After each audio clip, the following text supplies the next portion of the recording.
इस समय महाराष्ट्र ही नहीं पूरे देश में नासिक जिले का पाखंडी नराधम अशोक खरात को लेकर चर्चा शुरू है। वहीं विधायक सुधीर मुनगंटीवार ने इस नराधम के संबंध में दी गई प्रतिक्रिया में कहा कि ऐसे इंसान को चौराहे पर खड़ा कर सभी ने सुई चुभाना चाहिए जिससे इसकी मौत हो जाए। तो ये सुनते हैं विधायक सुधीर मुनगंटीवार ने इस संदर्भ में संतप्त होकर और क्या कहा इस खबर में।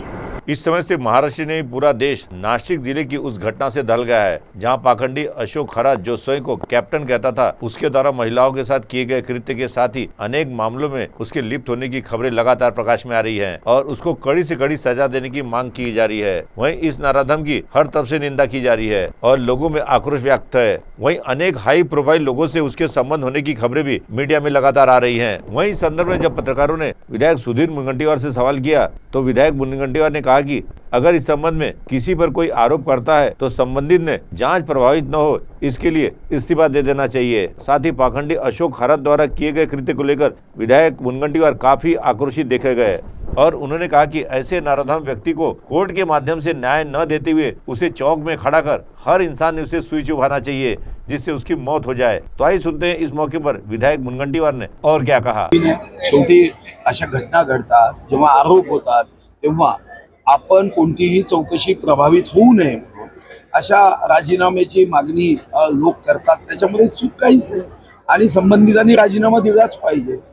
हा, त्यांना जर वाटेल की याची चौकशी योग्य पद्धतीने व्हावी ती योग्य पद्धतीने होईल, पण हे प्रकरण किती गंभीर आहे म्हणजे खरं तर कायद्याच्या चौकटीतच गुन्हेगाराला शिक्षा झाली पाहिजे हे कायद्यावर विश्वास असणारा मी एक नागरिक आहे। पण जेव्हा टीव्हीच्या माध्यमातून मी त्यांच्यावरचे आरोप पाहतो ऐकतो तेव्हा माझ्यासारख्यालाही वाटतं की अशा व्यक्तीला कोर्टाच्या माध्यमातून न्याय न देता चौकामध्ये उभं करून प्रत्येकाने एक एक सुई टोचत साऱ्या सुई टोचत त्याचा मृत्यू झाला पाहिजे असं माझ्या मनात जेव्हा येतं। याचं कारण आहे त्यांनी केलेले अघोरी कामं, किती वाईट कृत्य केलं। तुम्ही एक क्षण मनात आणा की कुठं चालला देश। 21व्या शतकामध्ये आम्ही विज्ञान युगाची कास धरण्याच्या दृष्टीने आम्ही शाळांमध्ये विश्वरत्न भारतरत्न महामानव बाबासाहेब आंबेडकरांचं शिक्षण द्यावं हे सांगतो। त्यांचे शब्द आम्ही त्यांना सांगतो। क्रांतिज्योती सावित्रीबाई फुले असेल, शाहू महाराज असेल, क्रांतीसूर्य महात्मा ज्योतिराव फुले असेल, या महाराष्ट्रामध्ये असे भोंदू बाबा हे समाजालाच त्रास देत नाही तर आमच्या धर्माला सुद्धा बदनाम करतात। आणि म्हणून माझ्यासारख्या कायद्याने चालण्याचा नेहमीच विचार करणाऱ्याला वाटतं की एक दिवसासाठी कायदा बदलला पाहिजे। जसं एक दिवसाचा मुख्यमंत्री होता तसा एक दिवसाचा कायदा बदलला पाहिजे। नो कोर्ट नो चार्जशीट, चौकात उभं करून सुई टोचलं पाहिजे। अहो काय तुम्ही विटंबना लावली।